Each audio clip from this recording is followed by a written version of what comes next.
Hello dear students, आप सभी का स्वागत है मेरे इस यूट्यूब चैनल एसएन की पाठशाला पर। आज की वीडियो में हम बात करेंगे लेसन 5 के क्वेश्चन आंसर का, यानी कि एक्टिविटीज़ जो यहाँ पर दी हुई हैं उन सारी एक्टिविटीज़ का सॉल्यूशन आपको यहाँ मिलने वाला है। याद रखिएगा, वीडियो बहुत ही इन्फॉर्मेटिव है। हर एक प्रश्न को सुन करके उसके आंसर को लिखिएगा आप, क्योंकि अगर आप ऐसा नहीं करते हैं, बस केवल आप राइट कर लेते हैं वीडियो को पॉज करके, तो आपको समझ में नहीं आने वाला। तो आपको करना क्या है, सुनना भी है, लिखना भी है, और अगर समझ में नहीं आए तो उसे दोबारा आप देख सकते हैं ताकि और अच्छे से क्लियर हो किस तरह से लिखा गया है उसे। हालांकि इस स्टोरी को मैंने पहले पढ़ा दिया है, जिसका नाम है आवर रनवे काइट। आज उसका क्वेश्चन आंसर होगा। अगर आपने नहीं देखा उस वीडियो को तो पहले स्टोरी को पढ़ ले, उसके बाद क्वेश्चन आंसर पर आए। जाहिर सा बात है कि आपको अच्छे से समझ में आएगी। स्टोरी को मैं पिन कर दूंगा, यानी कि डिस्क्रिप्शन बॉक्स में लिंक दे दूंगा, आप नीचे क्लिक करके देख सकते हैं स्टोरी को। अब हम बात करते हैं इस चैप्टर के क्वेश्चन आंसर पर चलने की, क्योंकि ये पहले से ही ऑलरेडी हो चुका है। नाम है चैप्टर का आवर रनवे काइट, लेसन है 5 और लिखा गया है लूसी मॉड मॉन्टगोमेरी के द्वारा। बढ़ते हैं, एक्टिविटी 1 यहाँ पर आपको दिख रहा है। इसके बाद क्वेश्चन आंसर मिलेंगे, यानी कि इसके कंप्रीहेंशन एक्सरसाइज से स्टार्ट किया जाएगा। ध्यान से देखिएगा और सुनिएगा, क्लियरली आपको हर कुछ समझ में आने लगेगा। लिखा हुआ है choose the correct alternative to complete the following sentence. इस तरह से ही आपके एग्जाम में भी क्वेश्चन आता है कि नीचे दिए गए प्रश्नों के लिए अल्टरनेटिव दिए गए हैं, उनको चूज करके कंप्लीट करिए सेंटेंसेस को। तो लिखा हुआ है A number, the keeper of the big half moon lighthouse is, यानी कि big half moon lighthouse के कीपर कौन है। तो आप सभी को पता है कि इसका आंसर क्या होगा। अगर स्टोरी पढ़ी है तो आपने फादर होगा, पिताजी। 2 नंबर जो आंसर है वो करेक्ट है, इसको कर दीजिए। दूसरा नंबर प्रश्न सुनिएगा, the family moved over the mainland in, परिवार के लोग जो थे वो चले जाते थे मुख्य भूमि की तरफ। कब, कारण है क्या, वो भी आपको पता होगा कि जब ठंडे में बर्फ जम जाती थी तो वो सभी मुख्य भूमि की तरफ चले जाते थे। तो यहाँ आंसर क्या होगा, विंटर। कहानी को पढ़ लीजिए, इसलिए मैं बोल रहा हूँ ताकि आपको आंसर अच्छे से समझ में आए। तीसरा नंबर प्रश्न देखिएगा, When asked about relations, जब संबंधों के बारे में पूछा गया, फादर लुक्ड, पिताजी दिखाई पड़े। कैसे, जब उनसे पूछा गया पापा क्या कि पापा क्या आपके कोई और सगे संबंधी भाई बहन और कोई नहीं है, तो पापा दिखे सोरोफुल, यानी कि वो दुखी हो गए, दुखी दिखे। क्लियर हो गया, यहाँ तक हमने पढ़ा। अब आगे देखिए, लिखा हुआ है fill in the chart with information from the text. इस टेक्स्ट को आपको भरना है, लेकिन टेक्स्ट को पढ़ करके इस चार्ट को भरना है।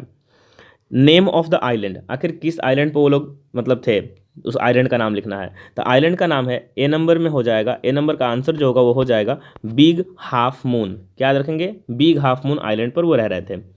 यहाँ पर लिखा हुआ एज ऑफ क्लॉड, नैरेटर कहती हैं कि उनका एज जो था वो क्लॉड से 1 साल छोटा, यानी कि वो 11 थी। तो क्लॉड यानी उनके भाई कितने होंगे, वो होंगे 12 के, यानी कि 12 साल के। तो यहाँ 12 ईयर्स लिख सकते हैं या ओनली 12 भी लिख सकते हैं। तीसरा number, the game played by Claude and the narrator, वह गेम जो नैरेटर के द्वारा, यानी कथा के जो वाचक हैं, कथाकार, उनके द्वारा और उनके भाई के द्वारा खेला जा रहा था, वो कौन सा था। तो आंसर होगा पायरेट कैब्स। Pirate cabs. तीनों कंप्लीट हो गया, आगे बढ़ेंगे, उसको भी समझेंगे जो आगे दिया हुआ है। लिखा हुआ है state whether the following statements are true और false, provide sentence phrase words in support of your answer. आप यहाँ पर जो भी बात कहिएगा उसको प्रूव करने के लिए क्या करना होगा, कोई या तो शब्द लिखना होगा, आपके उसी कहानी से आएगा जिसको मैंने पहले पढ़ाया है, या तो कोई ऐसा वाक्य आएगा जो लिखना होगा, या फिर अधिवाक्य आएगा। फ्रेज का मतलब अधिवाक्य, सेंटेंस मतलब वाक्य, वर्ड माने शब्द। तो उन सब को लेकर के आपको क्लियर करना होगा, नहीं तो आपको नंबर नहीं मिलेंगे। अब सोचिए इसका नंबर कैसे मिलता है। तो जब आप ट्रू और फॉल्स लिखिएगा तो आपको मिलेगा 1 नंबर, और जब स्टेटमेंट लिखिएगा तो 1 नंबर, यानी टोटल 2 नंबर का इसका एक प्रश्न आता है आपका एग्जाम में, और बहुत ज़्यादा इंपॉर्टेंट है आपका एग्जाम के पॉइंट ऑफ व्यू से। चलिए इसको करते हैं। लिखा people felt that Claude and the narrator were lonesome in the island. लोगों को ऐसा लगा कि क्लॉड और नरेटर यानी कि कथावाचक क्या थे, लोनसम इन द, लोनसम मतलब अकेला रहना, इन द आइलैंड, क्या लोगों को ऐसा लगा। तो आंसर होगा ट्रू। हाँ, लोगों को ऐसा लगा, उन लोगों को लगा कि ये लोग क्या होंगे, लोनसम होंगे, अकेले होंगे आइलैंड पर। आंसर कहाँ से मिलेगा आपको, आप ही के बुक में स्टोरी में दी हुई है। They said we must be lonesome over there with no other children near us. ये वाला आपको सेंटेंस यहाँ लिखना होगा। कहाँ से लेकर के, तो ये पूरा सेंटेंस आपके बुक में लिखा हुआ है, तो आपको चिंता नहीं करनी है। जब एग्जाम में आपको सीन दी जाएगी तो सीन को आपको पढ़ना है, उसी से खोज कर करना है, तो आपको वहाँ पर दिख जाएगा। आप आंसर फिलहाल लिख लीजिए, क्या होगा, they said we must be lonesome over there with no other children near us. पहला नंबर कंप्लीट। दूसरा नंबर समझिए, Claude and the narrator quarrelled. Claude यानी कि उनके भाई और नरेटर यानी कथा को जो कह रही हैं वो, क्या उन्होंने लड़ाई की? क्या लिखा हुआ है? क्वेरल्ड। नहीं, उन्होंने कभी नहीं की थी, तो इसका आंसर होगा फॉल्स। पहला का ट्रू था, दूसरा का फॉल्स। आंसर कैसे प्रोवाइड करेंगे, इस ये भी आपको लिखा हुआ है आपके बुक में, जाकर देखिएगा, खोजिएगा, पढ़ करके मिल जाएगा इसी यूनिट में। क्लॉड एंड आई नेवर क्वेरल्ड, ये सेंटेंस यहाँ लाकर आप लिख दीजिएगा, इसका स्टेटमेंट हो जाएगा कि क्लॉड एंड आई नेवर क्वेरल्ड। अगला देखिए, 3 नंबर चलते हैं। Nobody on the mainland had relations. यहाँ पर बस केवल एवरीबडी करेंगे तो सही हो जाएगा, लेकिन फिर भी आप समझिए कि मेनलैंड पर, मुख्य भूमि पर जो लोग रहते हैं, क्या उनके कोई रिलेशन नहीं है? ये फॉल्स है, क्योंकि वहाँ पर रहने वाले लोगों के बहुत सारे सगे संबंधी हैं। तो इसका आंसर लिखेंगे everybody on the mainland had relations. Everybody on the mainland had relations, ये आपको कंप्लीट करना है। इस तरह से तीनों खत्म होगा। यूनिट 2 में हम चलेंगे, फिर हमको क्वेश्चन आंसर मिलेगा। पढ़ा चुका हूँ पहले से, तो मैं पढ़ाने वाला नहीं हूँ, आपको बस बता रहा हूँ कि आप जाकर पढ़ लें, देख लें वीडियोज़ को, समझ जाएं, उसके बाद आकर करें। यूनिट 2 का क्वेश्चन आंसर स्टार्ट करते हैं। कंप्रीहेंशन एक्सरसाइज में फिर सेम मिल रहा है आपको कि choose the correct alternative to complete the following sentence. आपको अल्टरनेटिव को चूज करना है सेंटेंसेस को पूरा करने के लिए। In summer the big half moon is always. Summer के महीने में, मैं कहानी में बताया हूँ कि कैसा लगता है बिग हाफ मून। आंसर होगा इन समर यानी समर के महीने में the big half moon is always lovely. तो इसका आंसर क्या हो जाएगा? लवली। 1 नंबर आप आंसर करेंगे। दूसरा हो जाएगा back on the island. Island पर वापस आने के बाद Claude and the narrator made plenty of. उन्होंने बनाया, क्लॉड और नरेटर ने बनाया बहुत सारे। क्या बनाया? बहुत सारे। तो आंसर होगा 3 नंबर काइट्स। काइट्स। अब सी नंबर का आंसर करिए। The kite was patched with a, answer लिखना है कि काइट जो था उस पर चिपकाया गया था क्या?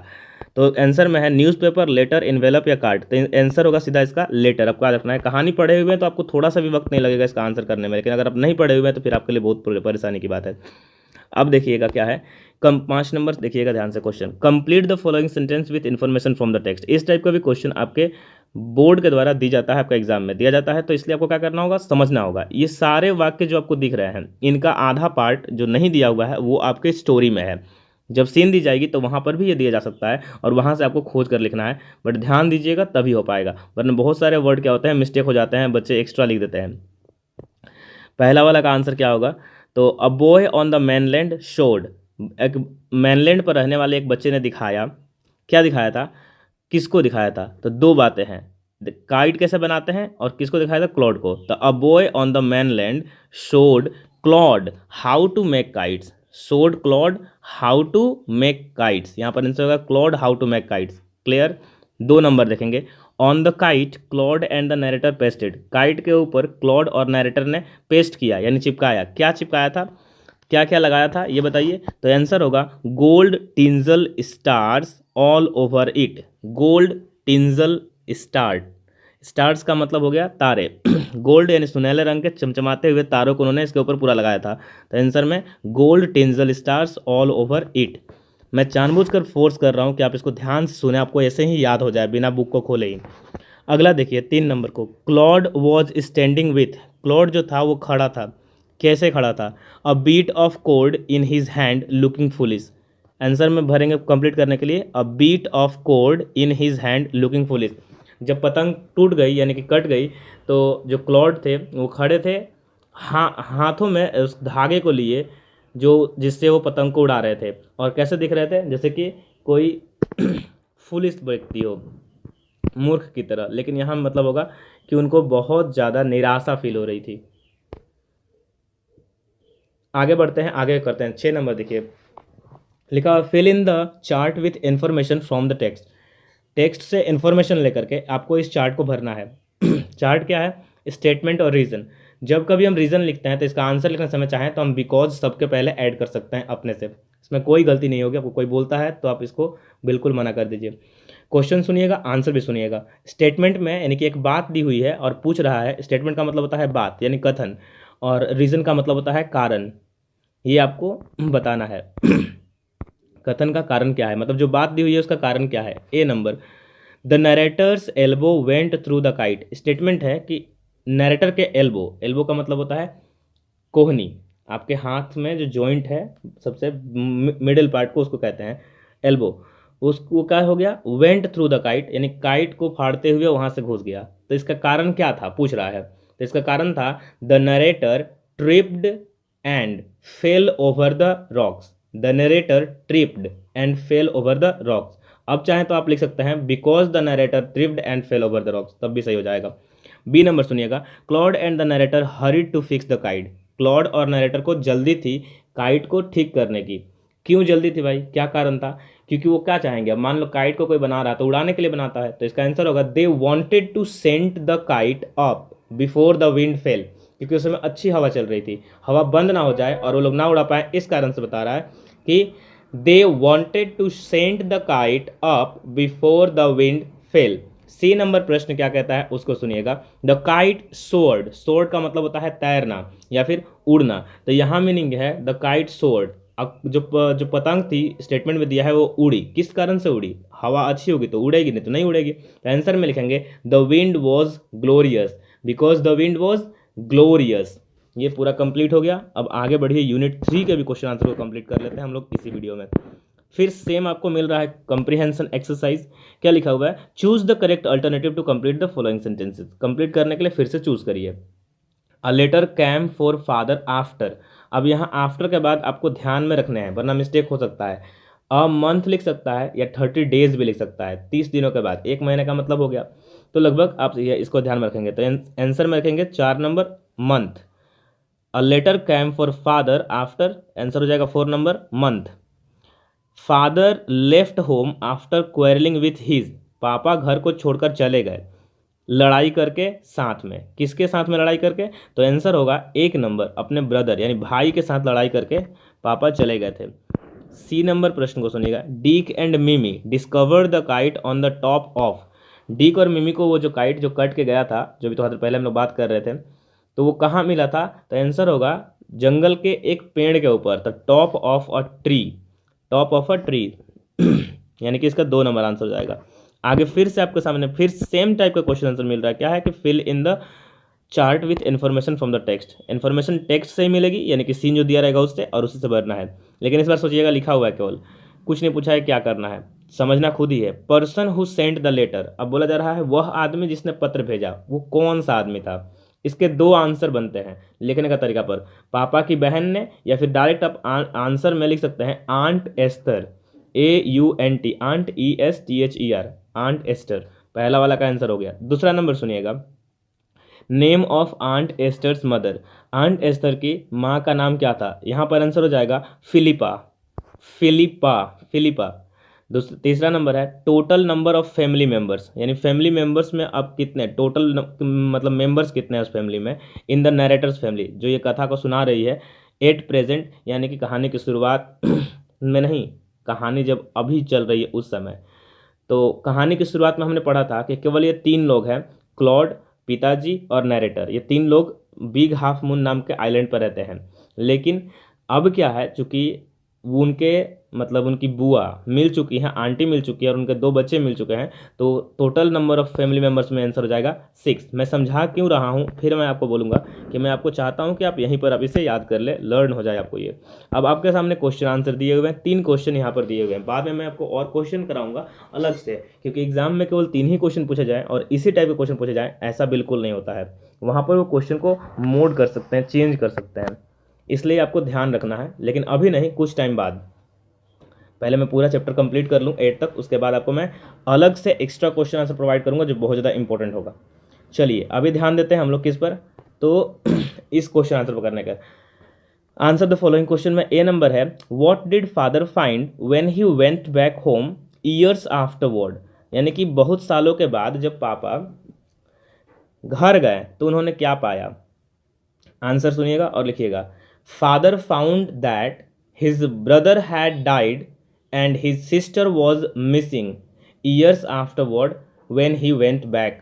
जब वो घर गए तो पापा ने पाया कि उसके भाई की मृत्यु हो चुकी है और जो उसकी बहन थी वो मिसिंग थी, मतलब कि वो खो गई थी जब वो सालों बाद घर वापस गए।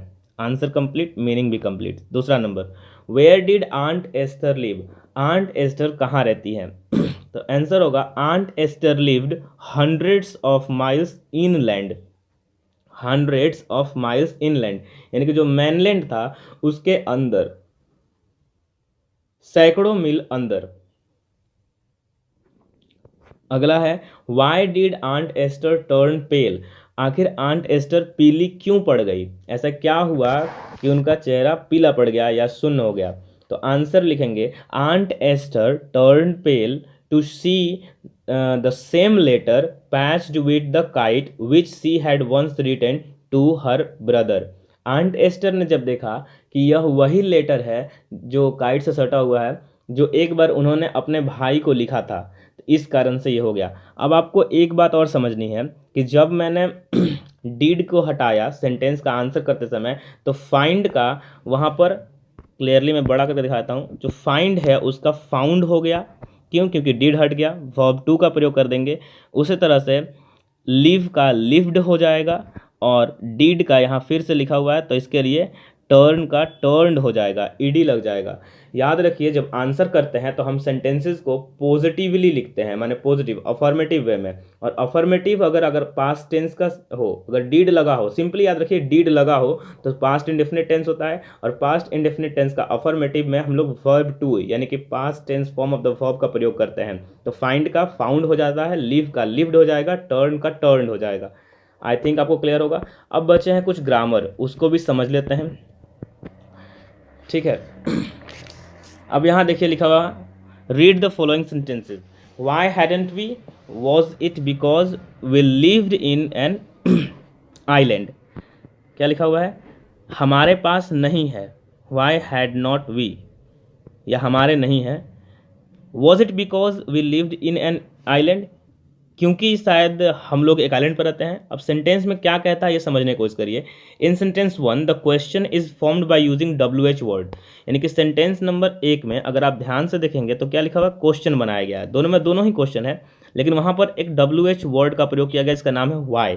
WH वर्ड उस वर्ड को कहते हैं जो क्वेश्चन वर्ड कहलाते हैं, जो W और H से स्टार्ट होते हैं, जैसे what, where, when, why, how, how much, how many, how long, इस टाइप वाले वर्ड। इन सेंटेंस 2 दूसरा वाला में लेकिन देखिएगा तो इन द क्वेश्चन क्या लिखा है? The question is formed by using the verb was, लेकिन यहाँ पर क्वेश्चन फॉर्म किया गया है वर्ब का यूज़ करके। देखिएगा इसे हम एक्सुलरी वर्ब या हेल्पिंग वर्ब के नाम से जानते हैं, जिसमें हम प्रेजेंट टेंस में इज, एम, आर, पास्ट में वॉज, वेयर, और फ्यूचर में विल बी, शैल बी का प्रयोग करते हैं कंटिन्यूअस टेंस में। फिलहाल मैं टेंस नहीं पढ़ा रहा हूँ तो मैं बहुत ज़्यादा क्लियर नहीं कर सकता, बस केवल इतना समझिए कि यहाँ 2 टाइप के प्रश्नों की बात की गई है। पहला कौन सा है? तो पहला है सिंपल इंटेरोगेटिव और दूसरा है कॉम्प्लेक्स इंटेरोगेटिव। सिंपल में हम लोग केवल क्या करते हैं कि हेल्पिंग वर्ब को सबसे पहले लिख देते हैं, यानी सब्जेक्ट से पहले लिख देते हैं और क्वेश्चन मार्क लगा देते हैं लास्ट में, तो वो सिंपल इंटेरोगेटिव बनता है। अगर हम क्वेश्चन वर्ड का यानी WH वर्ड का प्रयोग करके लिखते हैं तो सबसे पहले WH वर्ड लिखा जाता है, फिर क्वेश्चन मार्क लगाया जाता है एंड में, तो उसे हम कॉम्प्लेक्स इंटेरोगेटिव कहते हैं। अब यहाँ नीचे कुछ लिखा पढ़िएगा, question that are formed by using WH words like why, what, when, where, which, who, whose, whom, how are called WH question. तो वैसे क्वेश्चन जो WH वर्ड से फॉर्म किए जाते हैं उसे हम क्या कहते हैं? WH क्वेश्चन कहते हैं। क्यों मैंने आपको समझाया इतना देर टाइम दे करके? क्योंकि आगे हमें जो एक्सरसाइज बनाना है उसमें ऑलरेडी यही क्वेश्चन है, ठीक है। तो चलिए ध्यान से देख लेते हैं क्या है। यहाँ पर है आपका एक्टिविटी में अगला 10 नंबर क्वेश्चन को समझेंगे और इसका आंसर करने की कोशिश करेंगे। मैं इसको स्टेबल कर देता हूँ, ठीक है। अब देखिए क्या लिखा हुआ है हर एक बात को अच्छे से देखिएगा तो समझ में आएगा। Change the following sentences into questions as directed.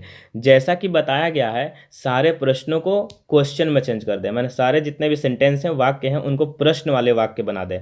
A number देखिए लिखा हुआ है, संखा लिव्स इन अलीपुर द्वार। संखा नाम की कोई लड़की है जो रहती है अलीपुर द्वार में। इस क्वेश्चन को क्या करना है? इन्फॉर्मेशन क्वेश्चन बनाना है यूजिंग वेयर, जो इन्फॉर्मेशन देगा। तो आंसर में बोल दिया है कि वेयर। याद रखिएगा इस वेयर से हम क्वेश्चन करेंगे फिर से उसी सेंटेंस में जाकर के जिसमें हमको आंसर देना है। तो लिखा है संखा लिव्स इन अलीपुर द्वार, संखा रहती है अलीपुर द्वार में, और वेयर का मतलब होता है कहाँ। तो हम आंसर जब लिखेंगे तो क्या हो जाएगा? संखा कहाँ रहती है उसका आंसर आएगा। दूसरा नंबर सेंटेंस को समझ लीजिए, पहले बनाने से पहले समझ लीजिए। They have gone to a picnic, वे लोग पिकनिक चले गए। इंटेरोगेटिव सेंटेंस बनाना है फिर से वेयर का यूज करके, तो वे लोग कहाँ चले गए? तो वेयर का आंसर उसी जगह पर छिपा है, तो पिकनिक। तो हमको वो सब चीज़ों को हटाना होगा जो आंसर दे रहे हैं वेयर वगैरह का। अगला है I went to school yesterday, मैं स्कूल गया कब, यस्टरडे। अब यहाँ पर होगा कि मैं यस्टरडे कहाँ गया, ठीक है, सॉरी कहाँ गया नहीं, क्या मैं स्कूल गया कि नहीं, ये पूछा जा रहा है। अगला है टिया स्टडीज इन क्लास 10, टिया कहाँ पढ़ती है, क्लास 10 में पढ़ती है। स्टडीज लगा हुआ है तो इसका क्वेश्चन वर्ड बनाना है किससे, विच से। तो इसका आंसर हम विच क्लास लगाकर या इन विच क्लास का लगा करके बनाएंगे, किस क्लास में पढ़ती है। तब वहाँ पर हम 10 का आंसर नहीं देंगे, मैंने क्लास 10 नहीं लिखेंगे। अब हमको फिर से इसको मैं अच्छे से आपको समझाता हूँ, ध्यान दीजिएगा क्लियरली, एक एक बात को ध्यान दीजिएगा।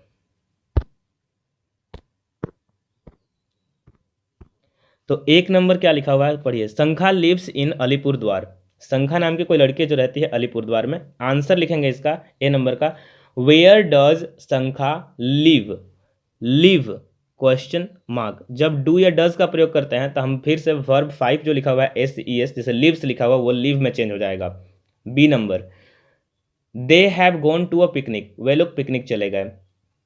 अब ये लोग पिकनिक पर चले गए हैं तो इसका क्वेश्चन होगा कि वो कहाँ चले गए, तो where have they gone to, question mark, where have they gone to. समझ में आ गया। तीसरा नंबर देखिए, I went to school yesterday. ये दोनों जो थे ऊपर वाले आप देख पा रहे हैं, ये दोनों थे क्वेश्चन सेंटेंसेस, यानी क्वेश्चन वाले वाक्य, यानी कॉम्प्लेक्स वाले।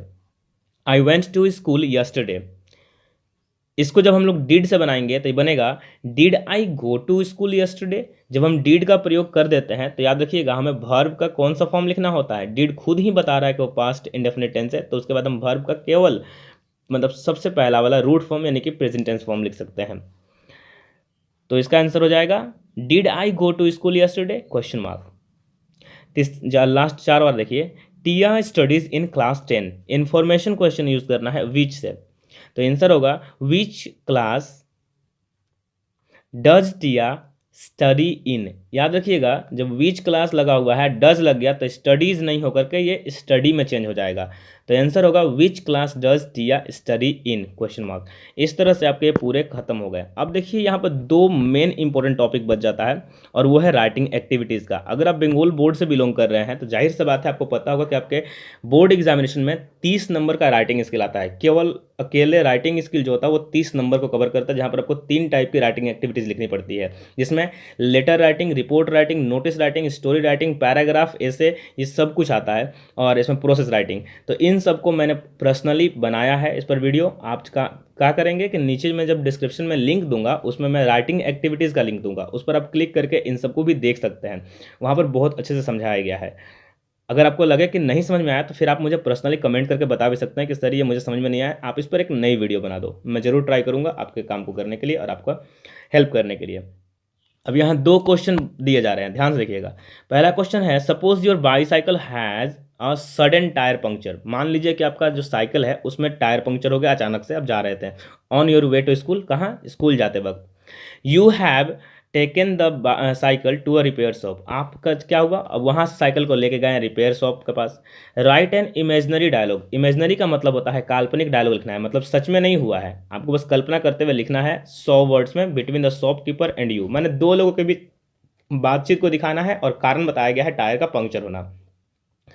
अब आप कल्पना करिए कि आप स्कूल जा रहे हैं, आपके बाईसाइकिल में यानी कि साइकिल में का जो टायर है वो पंक्चर हो गया, तो आप क्या करेंगे, लेके जाएंगे, जाकर उससे बात करेंगे, जो बात करना होगा एसेंशियल कि मेरा साइकिल में पंक्चर हो गया, आप इसे बना दीजिए, कितना टाइम लगेगा, कितने पैसे लगेंगे, कब तक हो जाएगा, मैं कब तक जा सकता हूँ, ये सारी बात करना होगा। इस पर मैंने ऑलरेडी वीडियो बना दिया है, मैं डिस्क्रिप्शन में इसका भी लिंक दे दूंगा, आप वहाँ से इसको देख पाएंगे ईजिली एक्सेस करके। बहुत अच्छी वीडियो है, बहुत ईजी लैंग्वेज में दिखाया गया है और साथ में हिंदी पूरा समझा दिया गया है। दूसरा है right a story with in 100 words. अब आपको क्या करना है, एक स्टोरी लिखना है। मैंने जैसे बोला था कि स्टोरी राइटिंग भी आपका सेक्टर है, डायलॉग राइटिंग भी है, तो स्टोरी राइटिंग में आपको 100 शब्दों में एक कहानी को लिखना है, जिसमें क्या है, गिव एन हिंट्स का यूज़ करके, give a title to the story. और 1 नंबर आपका टाइटल में मिलता है तो टाइटल को बहुत अच्छे से दीजिएगा तभी जाकर मिलेगा। लिखा है crow sitting on a tree, एक कौवा है जो क्या है, एक पेड़ पर बैठा हुआ है।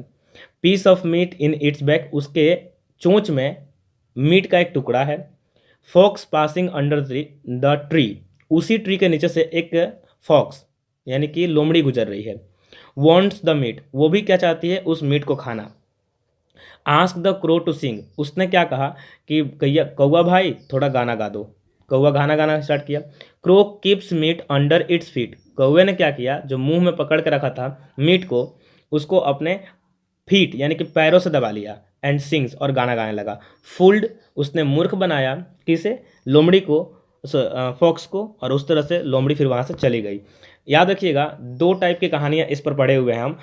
बहुत ही जल्द मैं स्टोरी राइटिंग का एक पूरा सेक्टर स्टार्ट करने वाला हूं, जहां आपको एक प्लेलिस्ट मिलेगी, उसमें कम से कम 15 से 20 स्टोरीज आपको मिलेंगी कि आप किस तरह से नए नए इन छोटे टॉपिक्स पर स्टोरी को लिख सकते हैं। अगर आप लिखने नहीं आता है तो उन्हें कम से कम 2 से 3 बार पढ़ लेंगे तो आपको वो याद हो जाएंगे, क्योंकि मैं ईजी लैंग्वेज का प्रयोग करूंगा, साथ में ट्रांसलेशन मेथड का प्रयोग करूंगा, यानी टेंसेज के बाद। तो आप टेंसेज पढ़ना घर में खुद से स्टार्ट कर दें, और इससे क्या होगा कि आपको बहुत ज़्यादा फायदा होगा। अब आपको क्या करना है, ध्यान सुनिएगा। कमेंट में लिख कर बताना है कि आपको अगले किस टॉपिक पर वीडियो की आवश्यकता है। मैं कोशिश करूँगा बनाने का, बहुत ही इन्फॉर्मेटिव वीडियो बनाऊंगा, चिंता मत करिए। वीडियो थोड़ी लेंदी यानी कि बड़ी जरूर होगी, लेकिन इन्फॉर्मेटिव बहुत ज़्यादा होगी। तो ये भी आपको क्या करूँगा, मैं डिस्क्रिप्शन बॉक्स में ऑलरेडी प्रोवाइड कर दूंगा कि ये कौवा वाला कहानी कौन सी है। इसकी 2 टाइप की कहानी है, एक फ्लैटेड कौवा जो मूर्ख कौवा होता है, और यहाँ पर मूर्ख लोमड़ी हो गई। मूर्ख कौवा में क्या होता है, वो गाने लगता है, मीट नीचे गिर जाता है, और यहाँ पर उसने पैरों के पास पहले मीट को दबाया, फिर गाना स्टार्ट किया। आई होप आपको वीडियो पसंद आई होगी। मिलेंगे एक नई वीडियो में। टिल देन टेक केयर, जय हिंद, अपना ख्याल रखें।